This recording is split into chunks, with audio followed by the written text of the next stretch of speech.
Hi everyone, welcome back to Demand Decoded. Thanks for tuning in and taking the time to join us today. I'm Dan Stilgo, Marketing Manager at Blend, and the Dans, we are out in full force today, joined by Dan Pizzi, Senior Strategist at Blend. He's been here a couple of times, so good to have you back on, mate. Here in the new setup again, which is nice. We had a few audio blips last time, and every time I turned this way, it's kind of fading, so I'll need to work on that. We're getting there, but it's good to be here. Anyway, today discussing how you can drive demand with LinkedIn ads, which is a really interesting topic and one that I've actually wanted to dive into for a while, but I kind of wanted to prove to myself first that I could get LinkedIn ads working. I could drive demand through LinkedIn. I could drive high intent leads and pipeline and revenue through LinkedIn. And now I'm at that stage and seeing that for Blend, I really wanted to come on and actually talk about the topic. And now I'm in a good position to do that. And of course, Dan, you're kind of implementing LinkedIn ads for a whole range of businesses. Yeah, so exactly. You'll have some good insight here. Yeah, I think in terms of ads channels, I think LinkedIn is arguably the strongest with Google Ads. Yeah. Its targeting is so strong. I'm excited to talk about that in depth and actually go into that tactically. Yeah, it'll be tactical, I think, this one, isn't it? Like, we've got some talking points here, actually, so we probably will be looking down, but only because this is actually going to be, quite tactical, a lot of advice in here. So if you are, to be fair, even if you're just setting up LinkedIn ads or running them already, I think we will have quite a good range of advice here. Yeah, definitely. So tactical episode, probably kind of assuming that you already know LinkedIn is a viable channel for your go-to-market and that your audience is there, so you should be using it. We're kind of assuming those things. This will be tactical, so bear that in mind. As we go along, please do ask any questions that you might have about what we're talking about, LinkedIn ads in general, and we'll answer those as we go along. Just add them to the comments on LinkedIn and then we can pick them up. Right, shall we dive in? Yes. I suppose just to kind of set things up then, we should probably discuss the role that LinkedIn ads can actually play in the buyer journey itself. Yeah, I think interestingly, I've seen a few LinkedIn posts about this recently, actually, commented on one recently as well. I think LinkedIn is perfect for actually two sides of the funnel, so to say. It's perfect for the demand creation side, because you can literally hit your target audience in the feed where they're basically browsing every day, especially in B2B. I think we all know how much LinkedIn is talked about. We all know how much people use the channel. So I think in terms of hitting that potential future buyer on the right channel, it's perfect for that. Yeah, you got the creation of demand, I suppose, on one side, haven't you? It's like that audience that you want to go after that doesn't particularly know that they have a problem. You can get your brand in front of them, distribute useful content to them even before their problem. Well, I don't know if you saw this actually, like a few weeks ago, somebody was saying how you can't create demand in marketing. I can't remember what the guys posted. I mean, they had thousands of reactions on this post, right? But it's bizarre to me because you quite clearly can create demand, and LinkedIn is a perfect channel for creating demand. Like, you are literally creating demand for a problem. You can target somebody who might not even know that they have a problem in their business, and there is a potential solution out there. Perfect for that. And then obviously you've got the retargeting side, the capturing. Exactly, and that's why it works so well together as well, because you've got the one aspect of someone who's not in market but is very, very high fit, and you can target that high fit. And then once you've they learn about you a little bit more, then you can start retargeting them on your solution or the problem that you solve, or even things like reviews, testimonials, case studies, which is a little bit further down the funnel, but it's a very, very nice aspect to be promoting after they're now aware of you in that first stage. Absolutely, and we've seen some serious success with those types of creatives actually, and retargeting in particular. You'll see more conversions from retargeting, which we'll show in a bit as well. We'll pull up some examples of creative, and even I'll share Blend's LinkedIn ads here. I think it's the best advice we can really give to kind of show you what we're sort of doing and what is working. So Yeah, LinkedIn ads obviously has a lot of potential to be used across the buyer journey in almost every stage of it. In terms of like our general approach philosophy to LinkedIn ads, like how would you describe that? So I think, and I know we spoke about this before, but I think organic and paid work intrinsically together. And people are scrolling LinkedIn, they're not ready straight away to learn about your services. They're not in market. So then now you need to serve people when they're not ready through either content offers, like you mentioned before. I think really good video clips, for example, are what we use at Blend for a lot of our advertising. But I also think a very underrated play on LinkedIn, and it's growing in its kind of importance and relevance. That's brand awareness. I think it's an old, tried and tested technique, very hard to attribute. So a lot of people shame it. But I think on LinkedIn, it's a little bit easier to attribute. First of all, you're not running the ads on the tube, for example. Yeah. You're running them on a platform where you can then attribute them. But yeah, I think standing out on the feed is such a powerful thing. And getting that original kind of aspect of brand awareness, then push them a little bit further down is the way to go. Yeah, I got to admit, I've been quite guilty of shaming brand awareness actually in the past, because I do think marketers have used it as a bit of a scapegoat exercise. It's like, oh, well, that didn't really work, did it? I bet it's brand awareness. It's brand awareness. So there's no tangible output to it. We can't measure that. It's brand awareness. 50 grand there. It's brand awareness. But no, LinkedIn ads, perfect platform for brand awareness. It is truly a great place to do that. I also think when it comes to LinkedIn ads as a platform, it's so important to lean into the preferences of the user and the platform itself, as in don't work against them on the platform, do what's working already. So like so many LinkedIn ads, and that kind of ties back into your point about what's working in organic, right? It's like people want to stay on feed, essentially, on LinkedIn. They want to consume content right there and then. They don't want to be clicking away to other places like your website, like anywhere you're hosting other pieces of content like video or blogs or articles that aren't in the feed. So when it comes to ads, you need to play into that, right? And start serving that brand awareness in feed where you can, and not rely on them clicking away so much. Yeah, and I think that also leans into the brand awareness aspect as well, because if you are then not leading them away, keeping them in the feed, then you need something creative to stand out and cut out. So I think that's the importance, really, that shows why brand awareness is growing again on LinkedIn. Yeah. And the same as video clips is the perfect example as well. Like, people will happily watch video if it's on feed, but if they have to click away to a webinar, then convert, then watch the webinar, that's another 3 steps they don't want to take. Yeah, it's not going to happen. I mean, you might have more chance of them watching the full webinar after they've watched a clip, potentially. Yeah. But, the best thing to do is just to serve short form version of it in the feed itself. Right, now we've kind of got a bit of the philosophy, the idea behind LinkedIn ads out of the way. Let's get quite tactical, shall we? And actually break down what makes a good LinkedIn campaign. So I thought if we almost go through the setup on LinkedIn, like as you would, kind of step by step, and talk through each component, our advice for each component, kind of where we go from there, what our thoughts are really on each one. So when you actually, set up a LinkedIn campaign, firstly, you get met with campaign objective. You need to select a campaign objective. So which ones are we saying are the best to use here? So we usually use a few all the time. Yeah. And those are brand awareness as the first one. But that's 100% if you don't want people to click through. If you're not bothered about people clicking through, brand awareness is the way to go. You pay per reach, you pay for reach, basically. Yeah. And if your ads are really creative and they stand out, people should click them anyway. So that's my opinion on brand awareness. I think another one for content offers, and if you did want to maybe drive people to a landing page, website visits is probably the way to go there.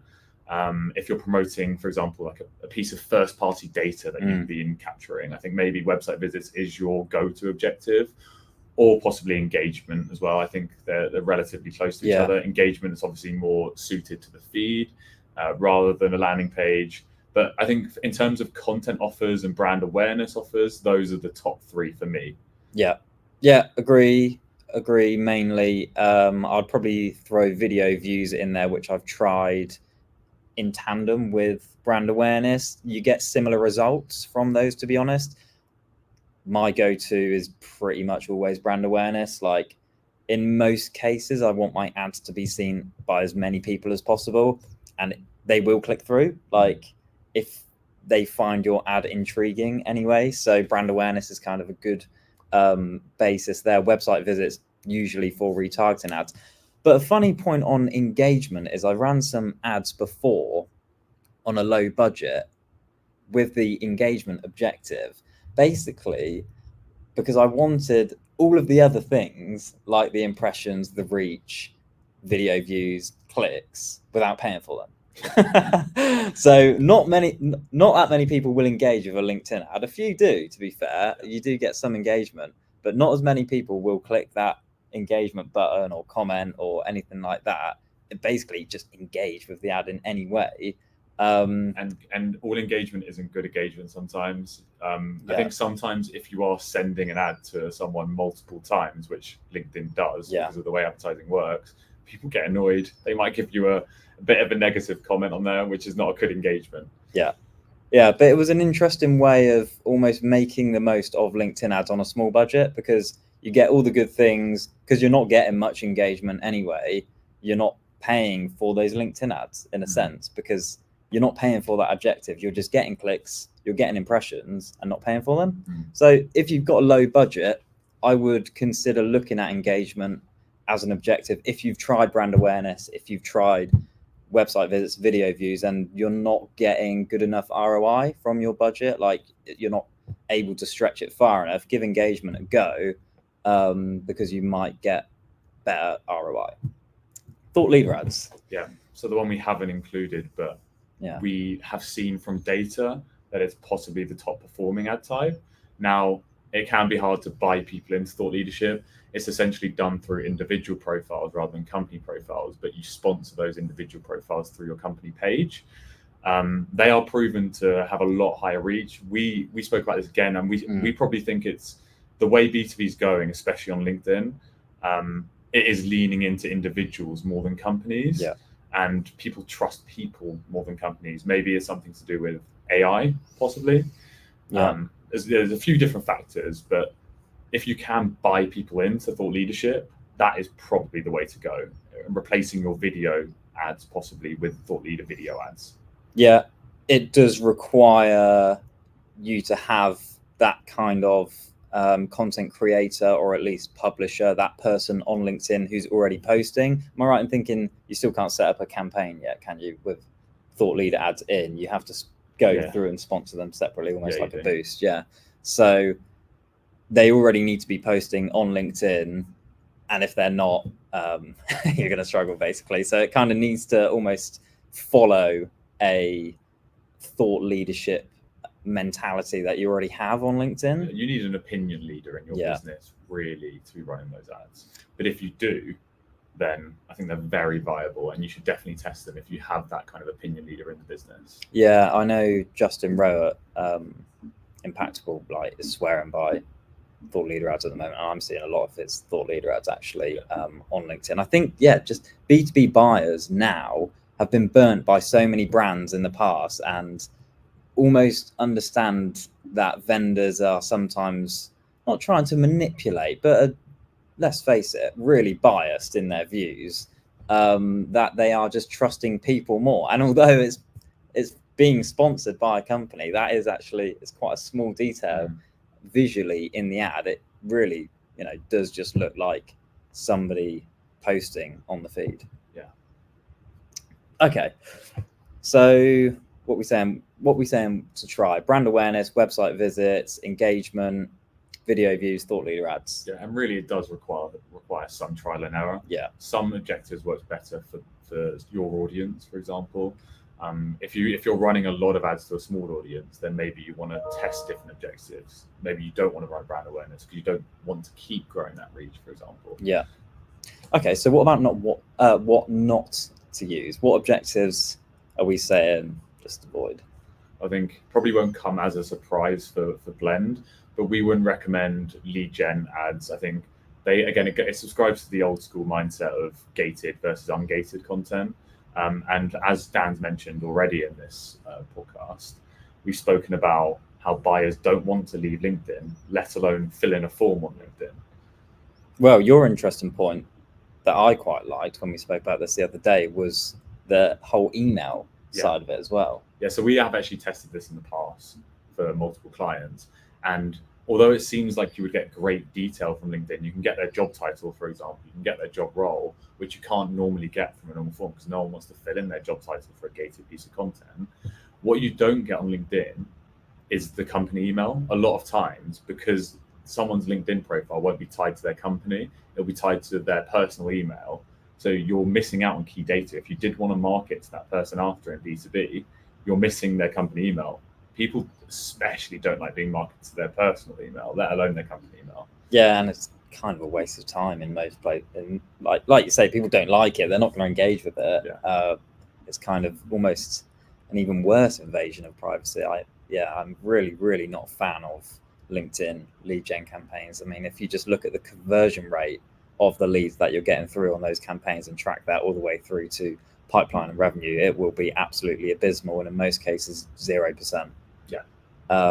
So if you are running LinkedIn lead gen ads, I would reconsider, look at the data, track it through to pipeline and revenue, and kind of just let the data speak for itself, and then reconsider your LinkedIn ads and probably move it to more of a brand awareness play and a free ungated resource in feed consumption, like optimized campaign really. We're saying that's probably the main one not to use. We probably won't touch on like job ads, messaging. That's the main one to call out here, I think. Okay, right, so now we've got a good objective in place. Audience creation, next step. Arguably the biggest step of LinkedIn ads. A lot of testing, a lot of iterations have to be done here. There are some standard best practices, I think, that we always follow every single campaign we set up. We make sure, first of all, that location is set as permanent. It'll automatically be set as permanent or recent, I think it is. And you want to make sure that's permanent. You essentially don't want anyone that's moving around countries, especially if you're trying to target one market in particular. And then there are also some best practice exclusions that we always make. And that is excluding people who are career changers or open to work. And I think that's it within member traits. So we go and exclude that every single campaign. In if we split this out by like cold audience and then retargeting audience, I suppose, one thing that I see come up quite a lot is the debate versus using a job title versus job function seniority. For example, like function marketing, I don't even know what the seniorities are off the top of my head. It goes all the way from entry, I think, to CXO possibly, or management, isn't it? And then C-level. That versus individual job titles listed out. What's your kind of go-to on that? Yeah, so it's an interesting debate, and it's actually a debate we often have within our own agency here. And again, this is a bit of a cop-out answer, but it does depend on your persona, on your audience. What we find is sometimes that if you have quite a wide range of job functions and job titles, then job function and seniority would be worth going for, because you don't want to miss out on any potential job titles, which can easily happen because, as we all know, there are so many job titles that can describe a role. But if you have more of a niche audience and you're very, very well versed in your persona, you have that listed out, then maybe you can just pick a few job titles and target that. What I will say is the job function and job seniority gives you a wider pool of targeting, but it's also more time consuming to manage because you have to spend a lot of time then excluding specific job titles that you don't want to be accidentally hitting. And then you also have to monitor your campaigns a lot more as well, just to make sure you're not hitting any of those irrelevant job titles. Yeah, and I suppose it also comes back to that audience size at the end of the day, because if you are using a function which is quite a wide function, like marketing, for example, plus any seniority really is going to give you a pretty chunky audience in there. And if you don't then have the budget, which we'll move on to in a bit, but if you don't have the budget to then keep up with the frequency and have a good average frequency on those ads, then you might want to use job title instead to be a bit more targeted and really say, look, these are the job titles that in the past, have delivered success for us, become customers, the people that we really, really want to target. And you might need to be a bit more granular. Yeah, and it is also worth noting with that, though, is you can reach your maximum number of job titles. Yeah. And it doesn't actually take that long, surprisingly. So you do need to be careful with that. And I think that is one of the reasons why a lot of people would go function and seniority, because then it's much easier to hit your limit excluding job titles than it is including and excluding. Because LinkedIn will always expand your audience, despite how many job titles you think are specific that you're putting in. Yeah, crafty, aren't they? Yeah, very crafty. What about in terms of like cold audiences? Obviously, that's individuals. What about like individual traits, I suppose? What about like company names, lists? Like, there's a bit of a debate there as well. I think it's a very similar debate with the job title versus job function, and that's company name or uploaded company list versus company industry and company size. Again, it completely depends on how far you've gone in terms of prospecting, or if you have an ABM target list, for example, that would be really ideal to upload into LinkedIn. You can get a high match rate and you know exactly who you're targeting without having to input any of that criteria. If you're not that far along yet, then company industry and company size is the way to go.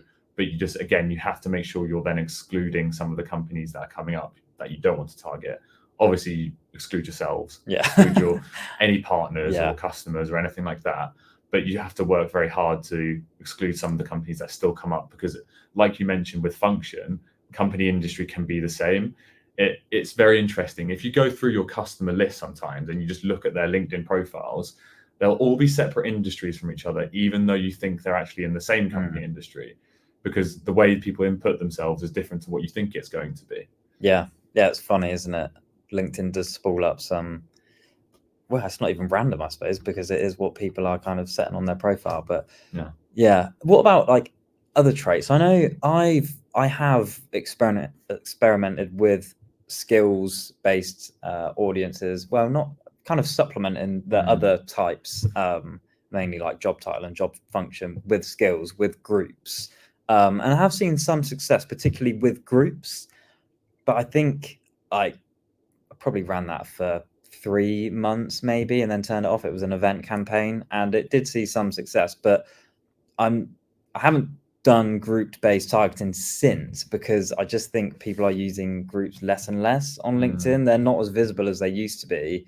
And you might not get the most relevant people in there anymore. I don't think people actively go through a group and say, oh, I'll leave that one now. I'm not really into that anymore. But if you pair it up with other things, it can be a good way of understanding what people are interested in. But I'd probably match it up with job title and function as well. I agree. I think it's a really good supplementary parameter to add in, because then you can then start to break down the audience more without having to reach your limit on job titles, for example. I think the skills is quite interesting as well, especially because it leans towards SaaS a lot. You can basically target based on, for example, project portfolio management software. If you have skills within that area, that would be a very interesting one to target, because you again, that is very relevant to who you're trying to target. Yeah, that's a good point.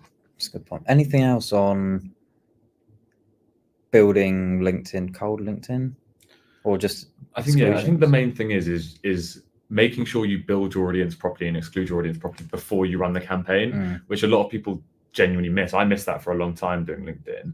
I didn't realize you could actually build your audience outside of the campaign builder, because LinkedIn doesn't make it very obvious.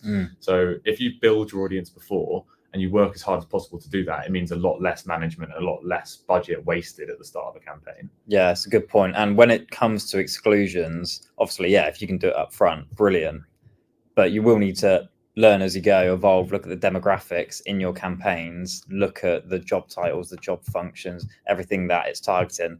I mean, you've got to be seriously strict on exclusions. I think it's almost like negative keywords for Google ads, right? It's like, just be as brutal as you can here, really, and exclude anybody who you just don't want seeing your ad, because ultimately if your ads are being served to people that are never going to buy from you and aren't in your ICP, you're just wasting money on distributing ads to them. Exactly. Great. Yeah. Nothing else to add there. Okay. Oh, audience expansion. Oh yes, off. Literally Nothing one else word, to say. off. Yeah. No matter what anyone tells you, make sure that audience expansion is off. It will just waste your money. Yeah. You might hear some advice from people telling you to turn audience expansion on, increase your reach by 30%, this, that, and the other. Okay, you might increase your reach, but to the exact wrong people that, again, like aren't in your ICP, they're never going to buy from you. Just audience expansion, big no, turn it off. LinkedIn already kind of goes beyond your audience and will sneak a few other things in there. So yeah, audience expansion is really just opening yourself up to a can of worms and targeting people that, quite frankly, you don't want to be targeting. Retargeting audiences, I just want to touch on as well. Even if you are doing retargeting ads and you have a website retargeting list, obviously like from the tracking pixel, still worth adding exclusions onto that, because obviously not all of your website traffic is going to be qualified people in your ICP that can buy from you. You'll have salespeople in there, you'll have employees, partners, like a whole range of people that really, again, you don't want to be spending money on distributing ads to these people. So add in kind of the same exclusions that, well, the inclusions that you're putting in your cold campaigns to your retargeting campaigns. It's like, oh, I only want to target these people. Same goes with retargeting. The audience will be small, like it will be really small in a lot of cases, but that's absolutely fine. It means your frequency will be high. It means the spend will be low, but ultimately the main thing is you're targeting the right people and not wasting money on targeting the wrong people. Yeah, exactly. I 100% agree with that. Cool. Okay, I think that's probably it for audience then. Then we're moving on to format. Yes. The first thing I want to say on format is text. Just a quick note on text ads and spotlight ads. Two format types that are often totally overlooked and in most cases not set up by anybody, are so worth doing, especially text ads. So if you set up a text ad, it's just the little ads. When you open up LinkedIn, I think it's only on desktop, is that right? Yeah. I think so, yeah. It's only on desktop. If you open up on desktop, obviously you've got your feed down the middle. On the right-hand side, you've got a series of ads, and text ads are the ones above Spotlight, below News or whatever that is. It's just a couple of lines of text with a logo, basically. You can set up two objectives here, either brand awareness or website visits. Now, it's very, very unlikely that people click through your ads here.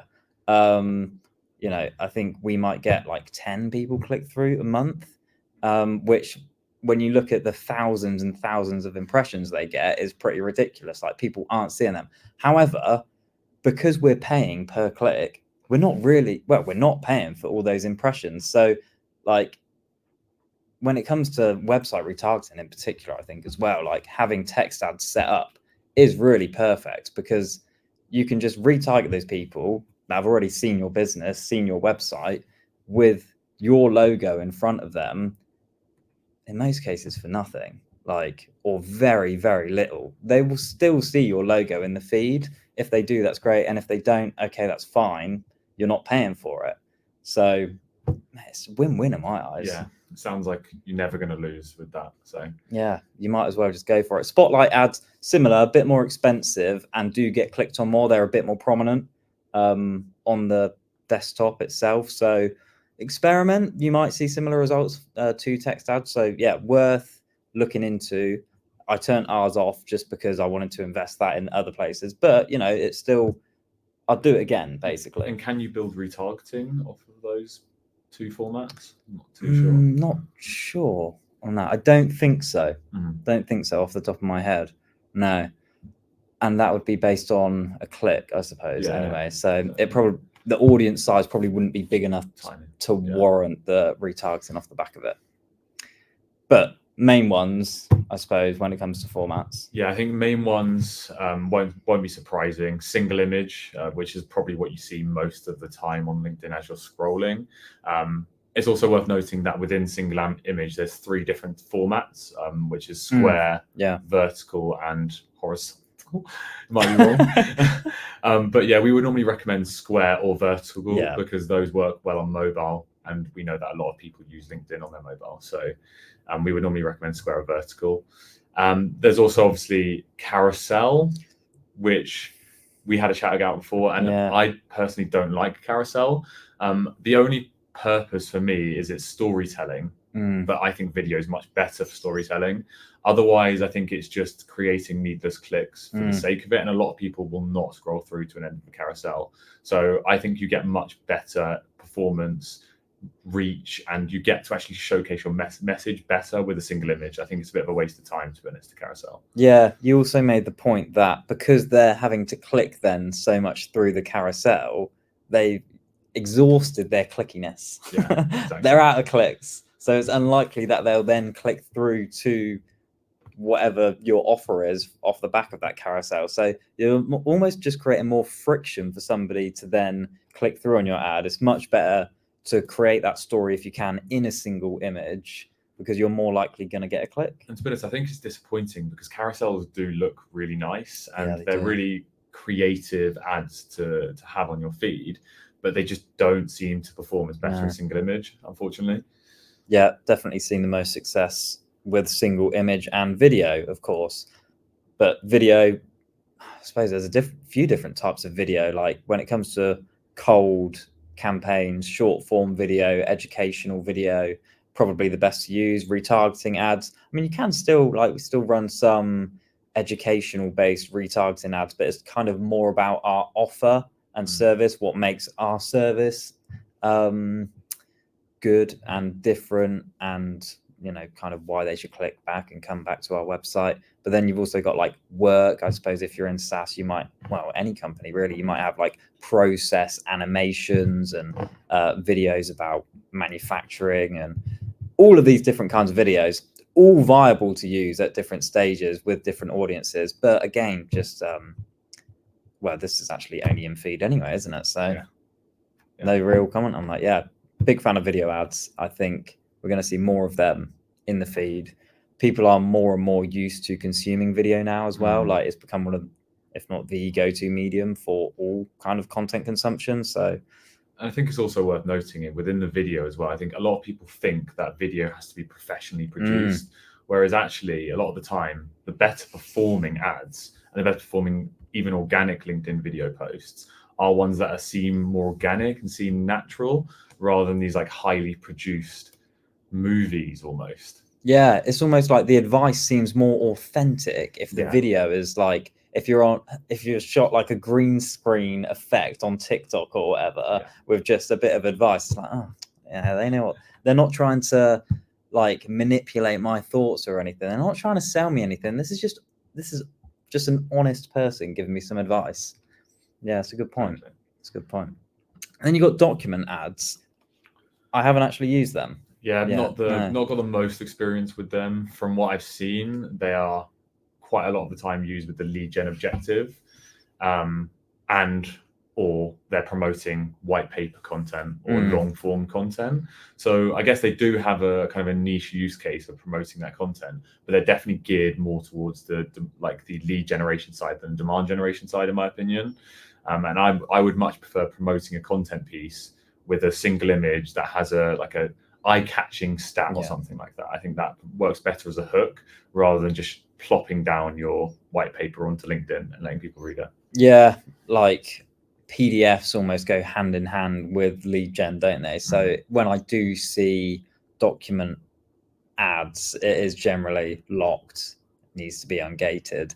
And yeah, we spoke about our thoughts on that. So would probably avoid that one unless it's actually an ungated, useful piece of information, I suppose. Event ads, had some experience with.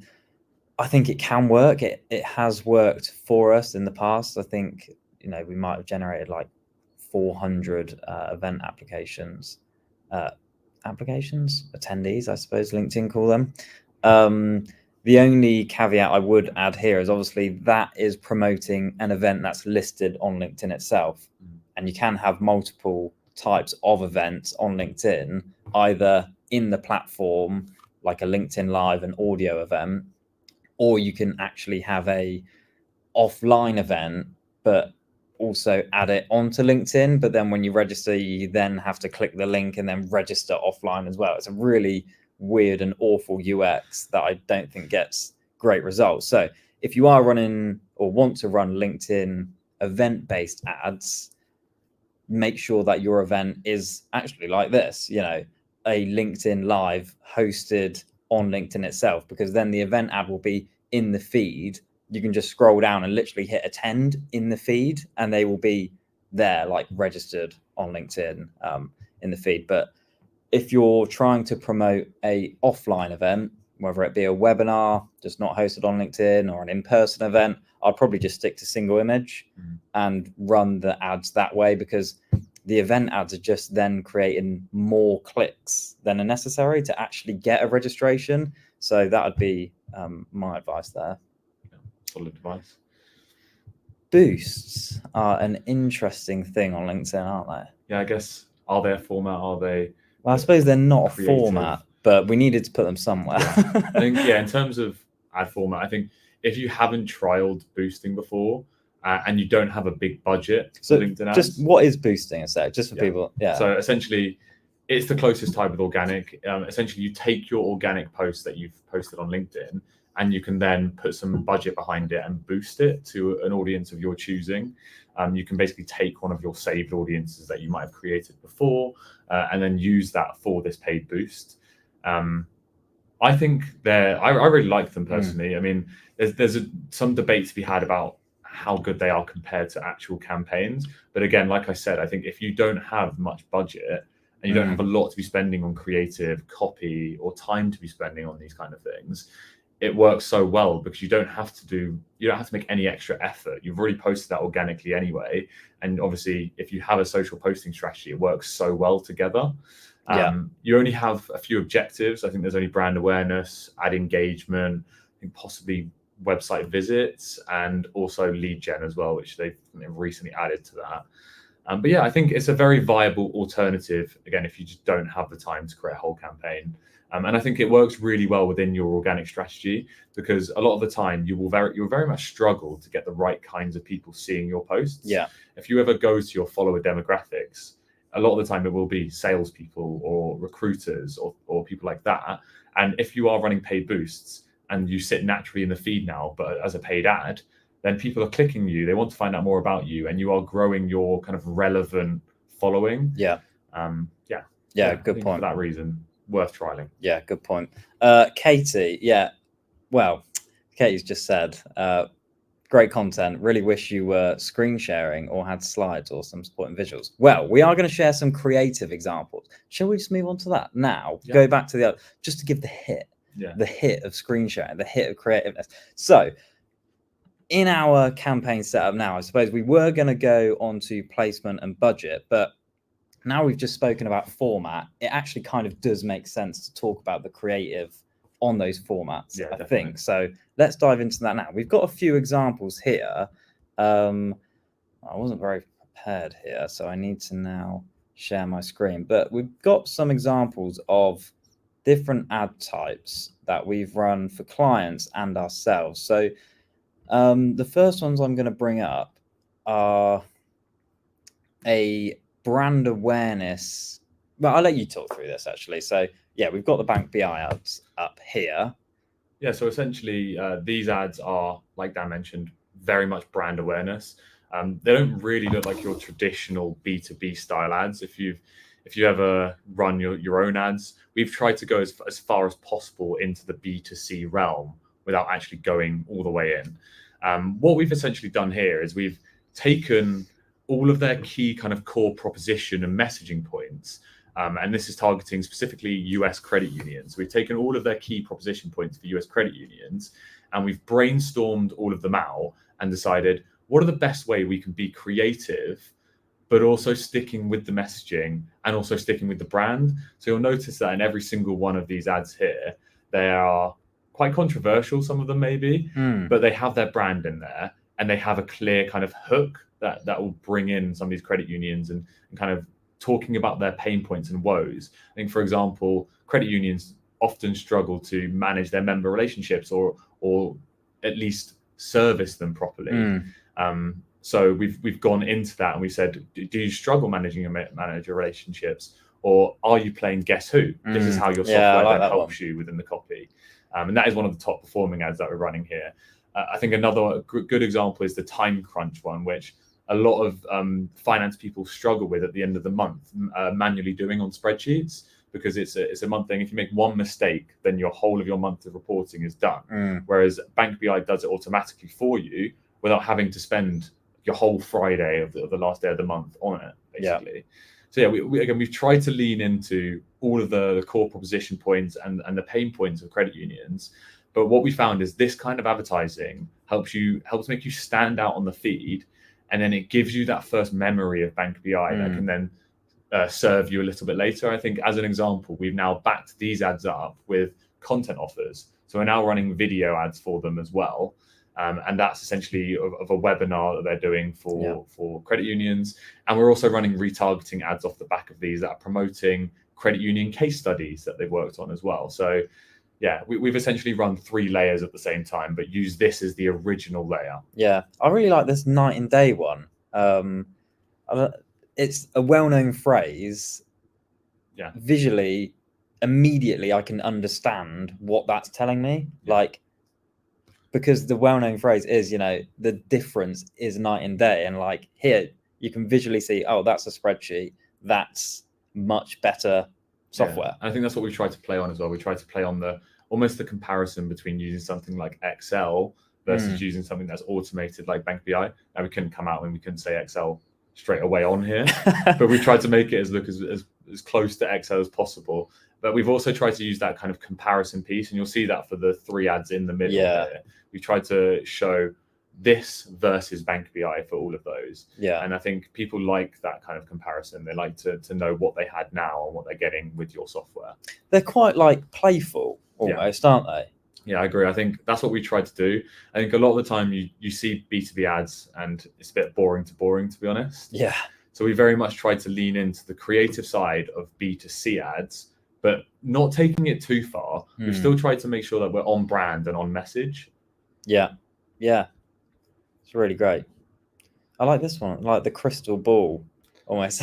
So I'm not going to take any credit for these. I'm going to give it to our creative team at Blend. I feel like you should take a bit of credit. Yeah, but we have got an amazing creative team. But obviously we need strategy behind LinkedIn. And I think it's so important as well when you start brainstorming these ads, is just getting everyone in a room. Yeah. And getting everyone talking, getting everyone's brains flowing, because otherwise it's so easy to just go back to standard B2B best practice rather than thinking outside the box. Yeah, I suppose, the important thing to say here is like LinkedIn is a busy place. Like, it's hard to grab attention on the feed. All of these ads are designed with the ICP in mind to get their attention on the feed and basically make them stop scrolling. Yeah, exactly. Make them stop for a second even, and then just look at you and remember you. Yeah. Obviously, if they click, bonus. Yeah. Which I think a lot, like, they're performing quite well, aren't they? So yeah, good to see. So yeah, that's a few examples of single image ads, creative, in feed. They're going to grab attention. Now, if we have a look, if I stop sharing that and then go to another tab, bear with.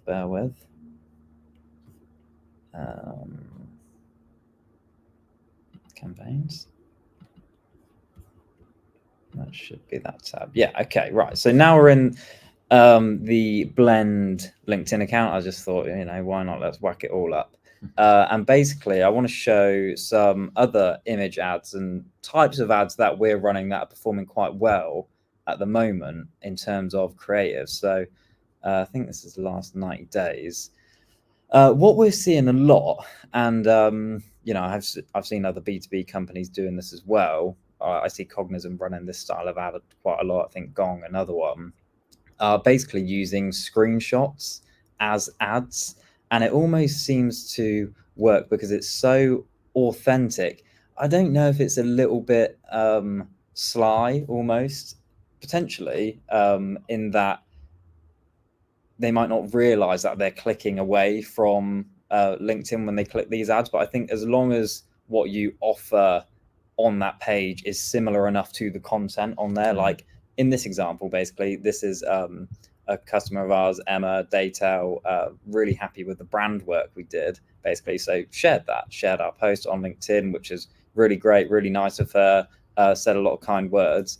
Like that, her testimonial almost, and what she said about us is also reflected on that page. So it's kind of not taken away from it too much, and make sure that the headline is relevant to where they're actually going and not trying to actually manipulate them that way, I would say. Yeah, I think like you said, not all the ads need to be overproduced. Yeah, it's not a difficult ad to create, but it's so powerful in terms of it just feels so authentic. It's not a testimonial even that you're then just seeing on a blank screen. It's literally a comment on LinkedIn, and you can go and find that comment on LinkedIn if you really didn't believe it was authentic. Yeah, just realized that's only showing one tab. So let me just actually share my entire screen just for this. Why not? Or just a window.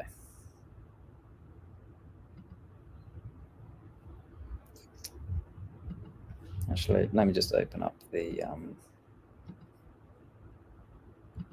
oh, you know what? I'll just share my... No, I won't share my screen. I'll share the tab,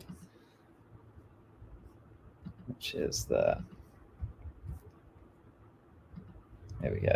I just realized we were talking through that and couldn't actually see what the ad was here. So yeah, basically, just screenshotted her repost of our post, which now is our highest performing ad in terms of click-through rate. So look for authenticity in the feed.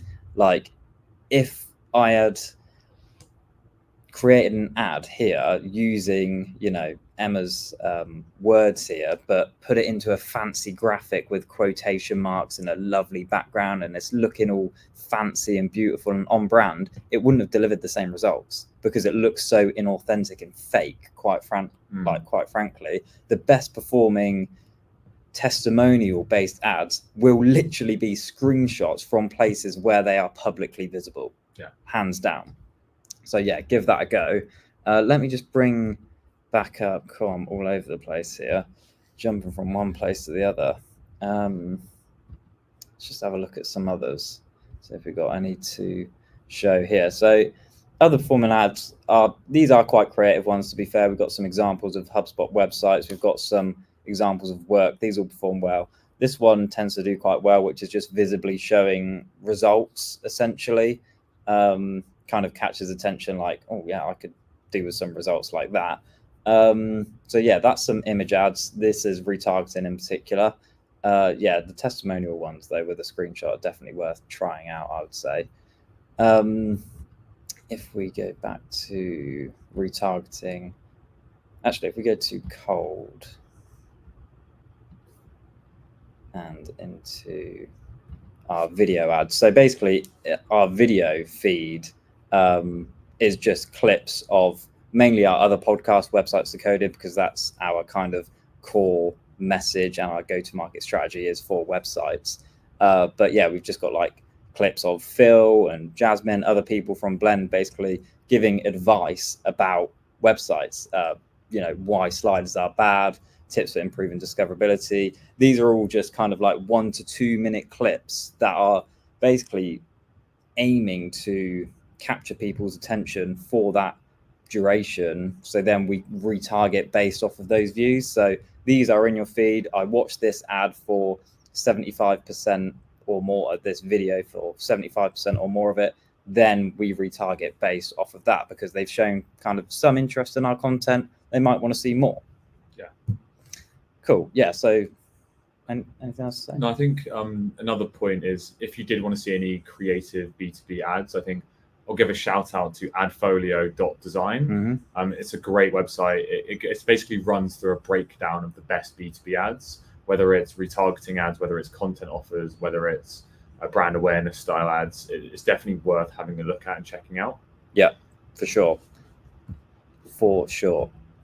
Okay, right, let's get back to this. So yeah, that was kind of a little detour into creative, I suppose. Like we say, cold ads need to grab attention in feed. If that's images, they need to basically make people stop scrolling. Video ads, again, just need to grab attention at first, keep their focus, hopefully for long enough so that you can then retarget off the back of that video. If that's what your plan is, that's what we do.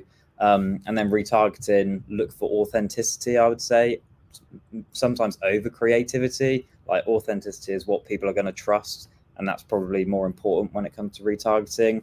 And like videos should more be focused about your offering rather than more education here, because they've kind of shown, if they've been on your website or already consumed other informational content that you're retargeting off of, that they already kind of are at that stage. They understand what their problem is. So yeah, look for more servicey type creative here if you can.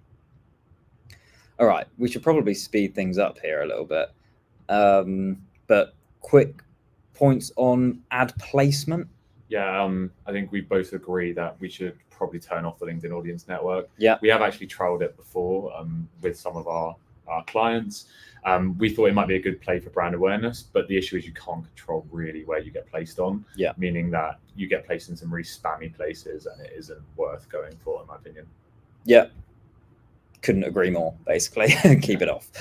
Keep it off. You only want to be targeting people on LinkedIn. You know, it's a channel that's going to work for you and works in B2B. So yeah, stick with that.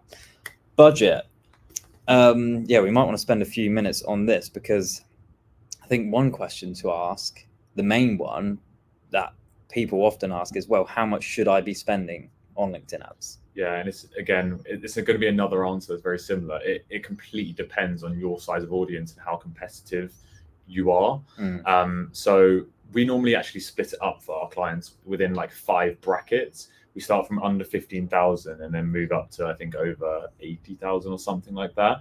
And we have different pools of budgets based on your audience size. Essentially, the lower your audience size, likely the less budget you need, unless it's a really difficult audience to reach. For example, if you're targeting CEOs, that's going to be very competitive and you're going to have to spend a little bit more. But that takes a little bit of time to figure out once you start running ads. You can talk about frequency a little bit more. Yeah, like really your budget is it should match your audience and frequency. So frequency is essentially how often your ads are shown to somebody in the feed over, I think that little panel shows 30, I think it might show 30 days, 90 days and 120 days. Yeah, I think so. In a 30-day period, you want to be aiming for between 5 and 10 frequencies. So that one individual LinkedIn account sees your ads in that campaign 5 to 10 times within that 30-day period. And that's just because if they see one ad, they're probably going to forget about you. If they see 5 to 10, they're much more likely to remember your business, remember your offering, and engage with the ad ultimately. So you want your frequency to be at that level. But in order for your frequency to be at that level, you then need a certain budget. And if your audience is, say, 500, actually, let's just go 50,000, because that's what LinkedIn, that's what they recommend. If your audience is 50,000, but your budget every day is, say, £20, then your frequency is probably going to be 1 or below. And that either means you need more budget or you need a smaller audience to get to that frequency. So you need to align the two, either increase budget or decrease audience to get the desired frequency. Yeah, 100%. I think that's the thing as well, that you need to be careful of with the audience size. LinkedIn will recommend, and it's within LinkedIn's best practices, that your audience size should be 50,000. But we've seen time and time again that it does not need to be 50,000 people. It can be lower. It can be as low as you want in reality. And the higher your frequency, not too high, obviously. The higher your frequency, the better your ads will perform, essentially. Yeah, totally agree with that. In terms of bidding strategy, so you've got maximum delivery or manual bidding basically as your two options. I was just trying to see if I could bring up no, I don't think I can, but anyway, can you whilst I try and bring up those stats, you know what I'm trying to bring up. So this is an interesting thing that we've actually tested within the agency. We've tested maximum delivery for bidding strategy versus manual bidding. We kind of had the hypothesis that manual bidding would outperform maximum bidding, but again, it's another thing that LinkedIn tells you to do. They tell you to do maximum bidding, and you think, maybe that does make sense. It's going to increase my reach, it's going to increase my frequency. But actually, when we've tested it, and we've tested it not just for one client, not just for one audience type, we tested it for a lot of different audience types and a lot of different industries, and we found that actually every single time manual bidding outperforms maximum bidding, for clicks, click-through rate, even reach, and especially cost per click. It really reduces your cost per click. The difference is almost sickening. The difference is absolutely massive. So I've got them on screen here, and obviously if you are listening to this via the podcast, you can see this on YouTube afterwards, but basically this is a really short test. Actually, it's only over 4 days, but the results speak for themselves. Basically, you've got manual bidding on the left, maximum delivery on the right. Manual bidding outperforms maximum delivery in every single category here. And this is only one test that we did. We saw this repeated in every instance, maybe not to this extent. This was on the extreme end, to be fair. But we saw similar results. So even though that is very extreme, we did see very similar results across every single client in every single industry. So it's definitely worth doing. And a lot of the time you might need to go back after and change it to manual bidding because it's easy to miss, I'll say.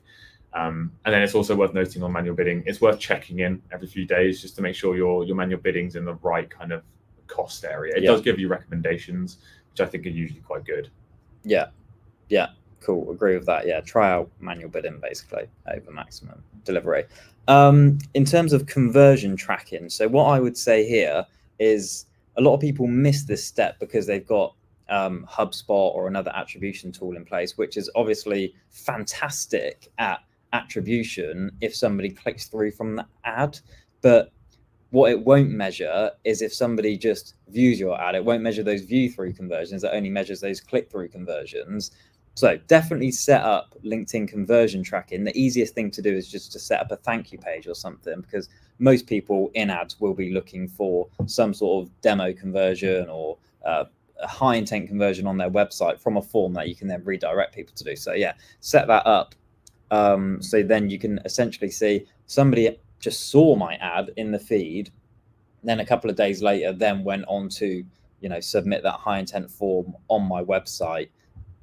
Your attribution tool has no idea that they saw your ad in the feed. They would only know if they clicked it. So if I didn't have that in place, I wouldn't know that was a conversion. Obviously, the downside is you can't see who that is, but I'd rather see something than nothing, right? I agree.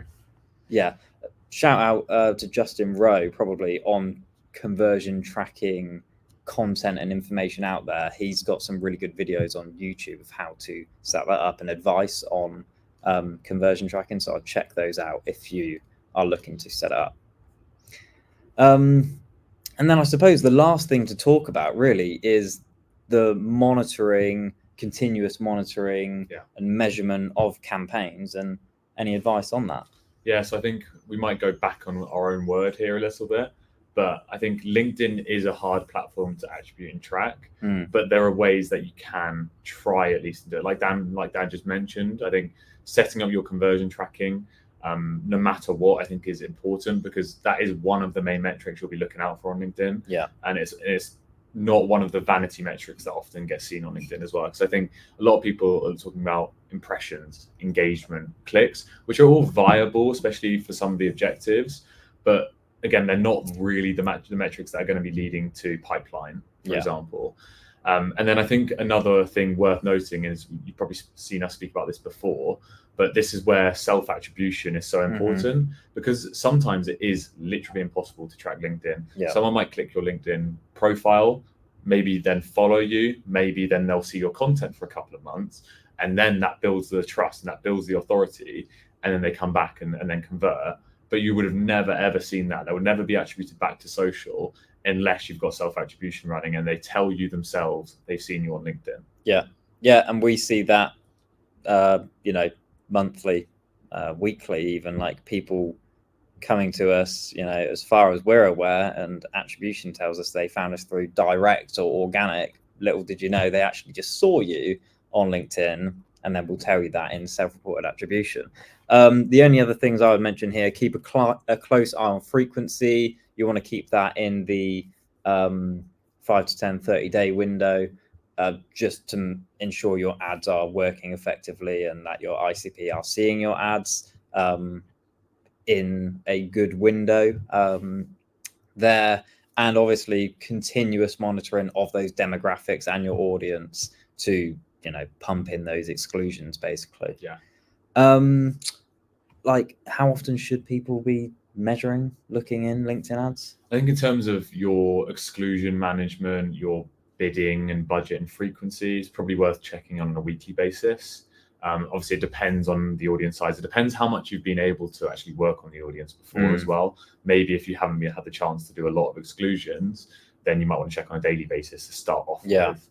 I think in terms of other than that, I think probably weekly. I think weekly is probably the way to go. It's not like Google Ads where you need to be managing keywords nearly on a daily basis. Yeah, and like sometimes you actually just need to give it a chance to start working and start seeing some results in the first place. Because if you're in there daily, even more than that, then you're more likely to make irrational decisions that aren't based off of long-term results and data that give you a better insight than a few days. Yeah, I agree. Yeah, the only other thing I would mention as well is obviously, when you can, where the attribution is working in platforms like HubSpot and other CRMs, obviously do look at that, do track self-reported attribution as well, from that high intent form conversion all the way to pipeline and revenue, to actually get tangible ROI metrics from your LinkedIn ads.